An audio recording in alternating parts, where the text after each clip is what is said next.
All right, brother. This is one of the cornerstone episodes of this podcast.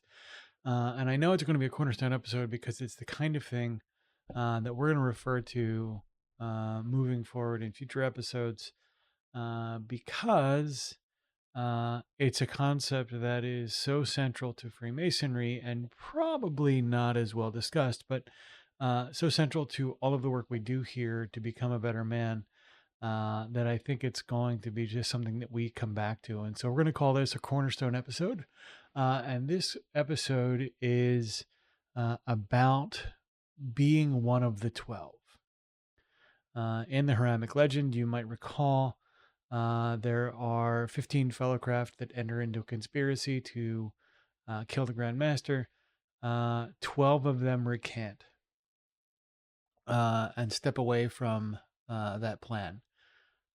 And so you are one of the 12.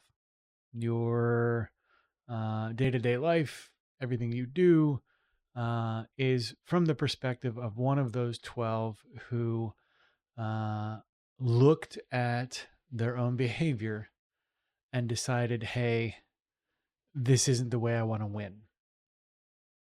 And so uh, when we start talking about what does it mean to look at your own behavior, there's lots of approaches to do this.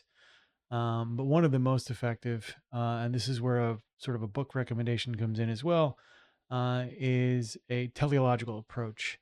And you can learn a lot more about this than you're going to pick up in a 5-minute podcast by reading a book. So, welcome to our first book recommendation on the podcast. It's called The Courage to be Disliked.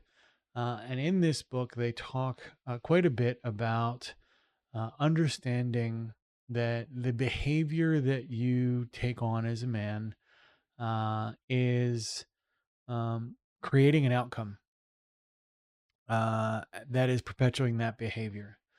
It's not about addressing some sort of origin story for what you do. It's not about diagnosing that, my dad was mean to me or my dad was amazing and, I got beat up at school once by a girl or whatever.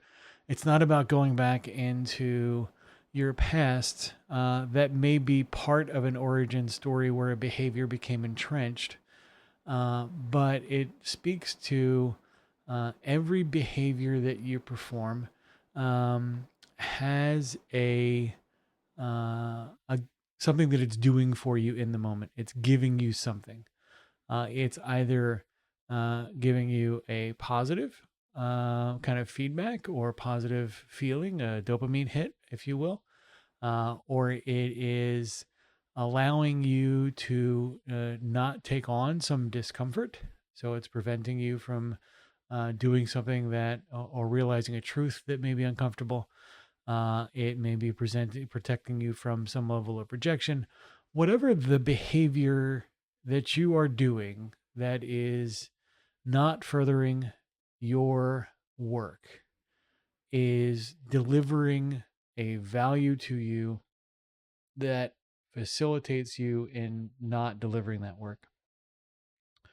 A lot of folks, for example, get that whole sour grapes kind of vibe where it's like, well, I could be super successful, but I wasn't born with X, Y, and Z. So, in order to make sure that I never get to maybe the amount of money that I need to go to college, I will instead frivolously spend my money, even though I know it's not the right thing to do.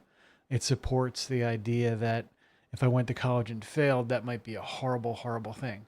So you get the idea. There is a teleological sort of causality here that the things that you do are reinforcing some outcome or some prevention of discomfort.